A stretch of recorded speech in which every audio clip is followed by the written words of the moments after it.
আচ্ছা, তোমরা কারা কারা এরকম আছো বলো তো, যাদের রাত্রেবেলা ক্রেভিংস হয়?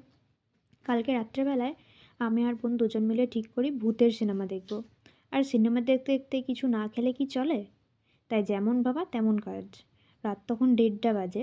আমি আর বোন দুজন মিলে কাজে লেগে পড়ি। এই যে চিপস, পেঁয়াজ, কাঁচা লঙ্কা সব কিছু কেটে আমরা মিক্সচার টাইপের বানাচ্ছিলাম। এই যে বোন সব কিছু দিচ্ছে এখানে। আসলে ওই বানাচ্ছিল, আমি টুকটাক হেল্প করে দিচ্ছিলাম। হঠাৎ করে মেসোর গাড়ির আওয়াজ পাই।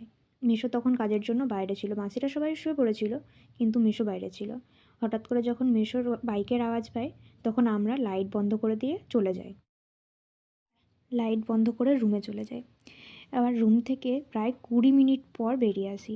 এবার বেরিয়ে আসার পর আমরা এই যে আমাদের ফাইনাল মাখামাখির কাজ শেষ করে সিনেমা দেখতে বসে পড়ি। আমাদের রাতটা এভাবেই এনজয় করেছিলাম আমরা। আচ্ছা, তোমরা কি কেউ এরকম করো? তাহলে কমেন্টে কিন্তু জানিও।